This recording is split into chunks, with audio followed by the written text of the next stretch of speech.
Is there a threat to Allied forces in Europe? Apparently not. They concluded that the planet Earth and the human race had been under some kind of survey or observation going on for hundreds, if not thousands of years. They concluded in 1964 that there were at least 4 different groups coming here, observing us, surveying us, analyzing us, closely watching us, what we were up to, what we were doing.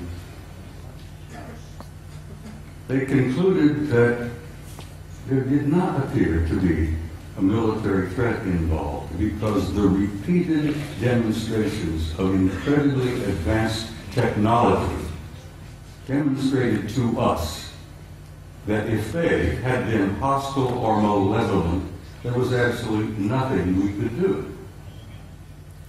If they were evil in their intent and they were hostile toward us, it would have been over a long time ago. So, the conclusion was there were 4 different groups involved. They had been coming here for a very, very long time. Apparently, they were not malevolent or hostile. The question was, what the hell are they doing here? Why are they here? And why are they interested in us?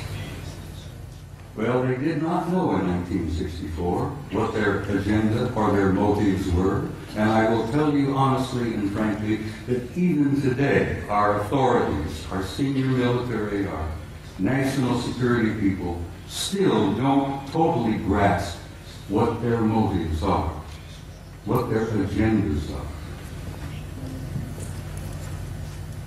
Well, this study in 1964 was simply a beginning for me. As I said, I was never quite the same again. As I jokingly say, I used to be a normal human being. And after I read that study and launched on my 45 years of research, I lost all aspects of normality. I will be frank and tell you that over the years of my study and the material that I've learned and gathered has brought about in me a complete destruction of my old world view, my old world paradigm, the world view that I held since I was a kid, growing up. Everything made sense, I knew why we were here, where we were going, what was taking place. After I spent 45 years on this, it all collapsed around my knees. That was the destructive aspect of my personality. That was the part that changed me completely from the kind of human being that I had been before into the kind of human being I am today. Ladies and gentlemen, I'm totally alienated. No pun intended.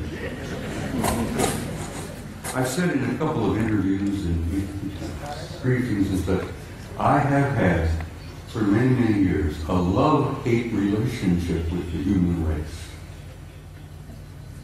One moment I love you, the next minute I hate your guts. One minute I adore you for your potential and the beauty of your music and your literature and your art, and the next minute I'm saying, to hell with all of you, blow them up, let them blow themselves up, clean the planet off, get rid of them. It's part of the struggle of having lost your old worldview when your old paradigm collapses around your knees. So the man standing in front of you here today is literally a human wreck as compared to what I used to be. But I feel pretty good about it. I lost all my old illusions. I opened my eyes and I saw the future. And I'm very happy about what I've seen. I've learned over the years from infinitely variety of sources here, there, and everywhere. I didn't retire from the Army until 1976, and I kept my top secret clearance up until that moment.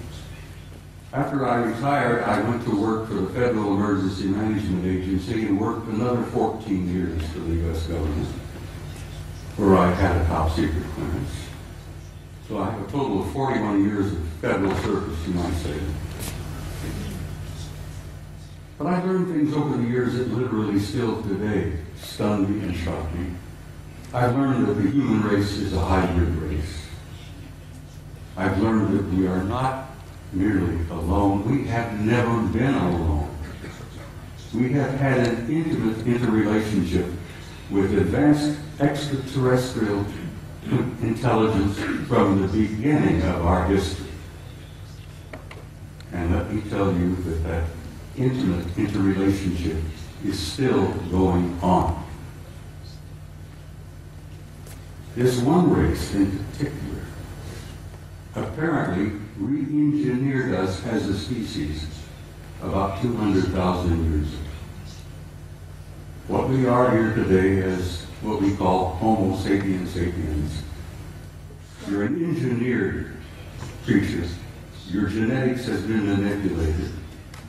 You're not the same that you were, and you are not the same of what your children and grandchildren and great-grandchildren will be in the next 100 years.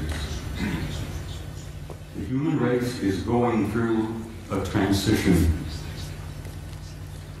And it's more than a transition.